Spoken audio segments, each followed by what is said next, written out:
Used phones purchase చేసే ముందు ఈ 3 థింగ్స్ ని కంపల్సరీగా చెక్ చేసుకోండి. ఫస్ట్ ఏంటంటే కెమెరా ఓపెన్ చేయండి. కెమెరా ఓపెన్ చేసి 1x 2x 3x 0.5 ఏంటంటే ఒక్కొక్కసారి కొంతమంది పబ్స్కి వెళ్తుంటారు. పబ్స్కి వెళ్ళేసి దానిలో పింక్ స్పాట్ వచ్చేసిందని చెప్పేసి అమ్మేస్తారు. మనం ఏం చేస్తాము, ఫోన్ పనిచేస్తుందా, ఇయర్ స్పీకర్ పనిచేస్తుందా, డిస్ప్లే మంచిగానే ఉందా, బ్యాటరీ పర్సెంటేజ్ బాగుందా, ఎన్ని సైకిల్స్ అని చెప్పేసి మనం చూస్తాం. సో అదొక్కటే చూసే ముందు ఫస్ట్ మీరు కెమెరాని మస్ట్ అండ్ షుడ్ గా చెక్ చేసి తీసుకోండి.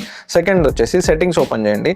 సెట్టింగ్స్ ఓపెన్ చేసి జనరల్కి వెళ్ళండి. జనరల్కి వెళ్ళేసి అబౌట్ మీద క్లిక్ చేసిన తర్వాత ఇక్కడ మీకు మోడల్ నెంబర్ అని ఉంటుంది. మోడల్ నెంబర్లో M సిరీస్తో ఉన్న ఫోన్నే మీరు తీసుకోండి. N సిరీస్ అని అంటే ఆ ఫోన్లో కూడా ప్రాబ్లం ఏమి ఉండదు, అది ఆల్రెడీ రీప్లేస్డ్ అయిన డివైస్ అనమాట. ఆ డివైజెస్కి అసలు బాక్సెస్ అనేవి ఉండవు. వాటికి ఏంటంటే ఒక వైట్ కలర్ బాక్స్లో వస్తుంది.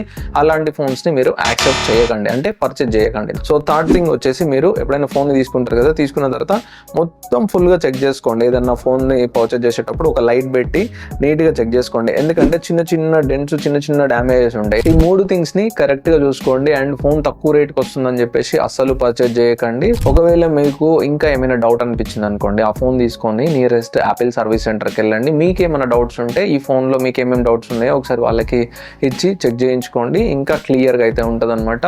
సో ఈ రీల్ని మీ ఫ్రెండ్కి షేర్ చేయండి. ఎవరైతే ఐఫోన్ పర్చేజ్ చేద్దాం అనుకుంటున్నారో వాళ్ళకి ఖచ్చితంగా ఉపయోగపడుతుంది. Thank you so much.